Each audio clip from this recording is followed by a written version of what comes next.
жасанды интеллекті және жасанды интеллект жылы деп. Жасанды интеллект жылы болып жатыр. Қазір жасанды интеллект бәсеке құралына айналды. жасанды интеллект технологиясы жасанды интеллекттің қарқынды дамуын Жасанды интеллект енді қазақша түсініп жасанды интеллект жүйелеріне жасанды интеллект жылы деп жарияланды.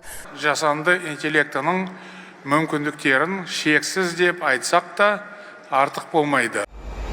Біз технологияларды көбіне өмірімізді жеңілдететін, жылдамдататын құрал ретінде қабылдаймыз. Интернеттің, кейін смартфондардың пайда болуы, содан соң әлеуметтік желілердің дамуы әлі де есімізде. Әрқайсысы біздің күнделікті өмірімізге біртіндеп еніп, кейбір әдеттерімізді өзгертіп, бірақ ойлау қабілетіміздің негізіне қатты әсер ете қойған жоқ. Алайда әлем тарихында кейде одан да үлкен өзгеріс әкелетін технологиялар пайда болатынына қазіргі уақытта көзіміз жетіп отыр. Ол технологиялар тек әрекетімізді емес, айналадағы шынайы өмірімізді қалай түсінетінімізді өзгертеді. Бұрын қалыпты деп қабылданған нәрселерді қайта ойлауға мәжбүр етеді. Бүгін біз дәл сондай кезеңде өмір сүріп жатырмыз. Жасанды интеллект енді тек фильмдердегі немесе ғылыми зертханалардағы абстрактілі ұғым емес. Ол біздің өміріміздің бір бөлігіне айналып үлгерді. Мәтін десе мәтін жазып, сурет десе сурет жасап, бағдарламаға көмектесіп, үлкен көлемдегі деректерді талдап, бизнес, білім беру, медицина сияқты салаларда шешім қабылдауға қатысады. Алғаш қарағанда бұл жай ғана технологиялық дамудың кезекті кезеңі сияқты көріну мүмкін. Бірақ тереңірек қарасақ, бұл жай ғана жаңа құрал бола тұрмай, өмірдің кез келген тұрғыдағы ойын ережелерінің өзгеруін әкелетін жаңа құбылыс. Сондықтан жасанды интеллект адам үшін қандай өзгерістерді әкелетінін бүгінгі негізгі сұрағымыз ретінде талдап көрейік. Бұл жолаушы, жол жүректілерге. Мұны түсіну үшін ең алдымен жасанды интеллекттің не екенін дұрыс түсініп алу керек.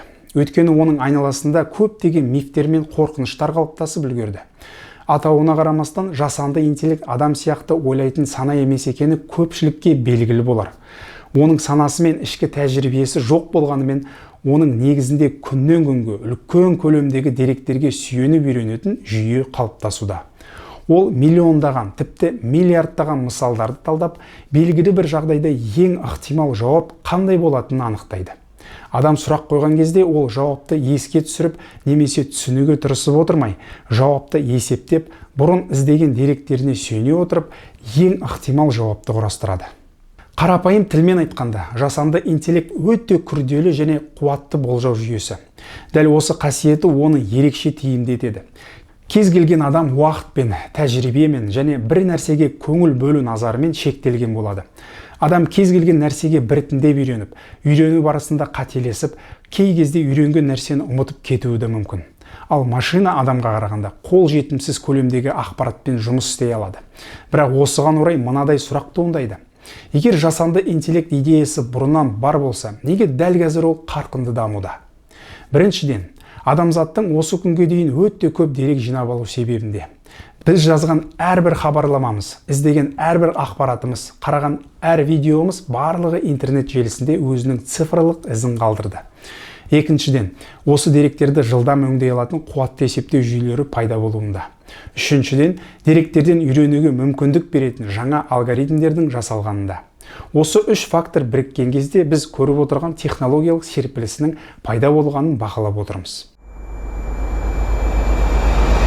Ал енді бұл жағдайда ең маңызды технологияның өзі ме, әлде оның әсері ме? Адамдардың ең басты қорқынышы жасанды интеллект адамдардың қалыпты өмірлеріне кіріп, оларды барлық сатыда алмастырып, келешекте өмірдің барлық салаларын алып кетеді деген ойларында. Бірақ бұл жағдайға мұқият қарайтын болсақ, бұл мүлдем олай емес екені көре аламыз. Бұрын адамның құндылығы оның қаншалықты білімді екенімен және ақпаратты қаншалықты тез таба алатынымен анықталатын болатын. Бұлайша айтқанда, білім жинау ең басты артықшылық болғаны белгілі. Бірақ бұл қазір білім маңызды емес дегенді білдірмейді.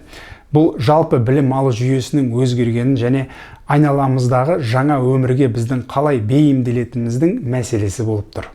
Мысалы, қазіргі таңда ақпарат барлығына қол жетімді болып тұрғанын және біз көптеген тапсырмаларды автоматтандыруға болатынын біліп отырмыз. Демек, қазіргі уақытта жай ғана білу деген ұғым жеткіліксіз болып тұр. Енді басқа дағдылардың маңызы өсуде. Ол қандай дағдылар екенін сұрасаңыз, біріншісі, ақпаратты талдау білу. Екіншісі, сол ақпаратқа қатысты дұрыс сұрақ қоя білу. Үшіншісі, әртүрлі идеялардың арасындағы байланыстарды көре білу. Яғни бұрын білудің маңызы зор болса, қазіргі уақытта дайын білімді қолданып түсіне білу маңыздырақ болып тұр. Ақпараттың бастапқы деңгейі барлығына қол жетімді болған соң, енді негізгі бәсекелестік осы ақпаратпен дұрыс жұмыс жасауда болып тұр.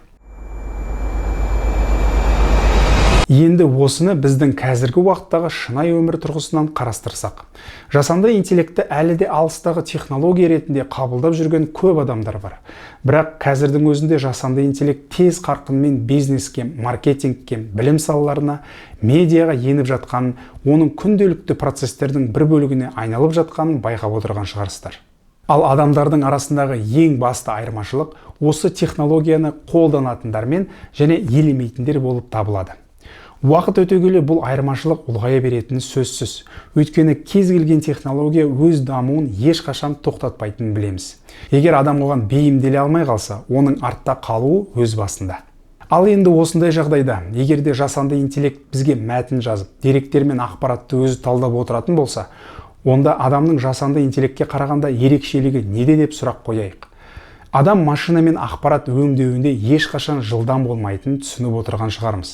Бірақ кез келген ақпаратқа мағына беретін тек қана адам болып отыр. Бұл адамның басты күші мен ерекше қылатын қасиеті. Сондықтан жасанды интеллекттің мақсаты адамды құртып жою емес, керісінше адамның шынайы құндылығын айқын көрсетіп беру болып отыр. Қарапайым, қайталанатын жұмыстарды азайтып, адамнан жоғары деңгейдегі ойлау мен түсіну қабілетін талап етеді. Біртіндеп біз жаңа кезеңге өтіп жатқанымыз және бұл жағдайда ең бастысы қанша білетініміз емес, қалай ойланатынымыз маңызды болар. Жасанды интеллект бұл белгілі бір мағынадағы сынақ. Қандай сынақ деп сұрасаңыз, адамның бейімделу қабілетіне мен ойлау икемділігіне байланысты сынақ десем де қателеспейтін шығармын. Бүгінде бұл өзгерістерді елемеу мүмкін емес. Өйткені олар еңбек нарығына, білімге, ақпаратқа және жалпы адамдардың арасындағы коммуникацияға әсер етіп жатыр. Сондықтан ең маңызды сұрағымыздың жауабы ол жасанды интеллект адамды алмастыра ма дегенде емес, басты сұрақ адам өзгерген әлемде өз орнын сақтай ала ма? Себебі жаңа келіп жатқан технологиялар адамдарды екіге бөледі. Жаңаны тез қабылдап өзгеретіндерге және қандай да бір себептермен қабылдамай артта қалып қоятындарға. Ал әркімнің болашағы қандай болатыны дәл осы таңдауға байланысты болар.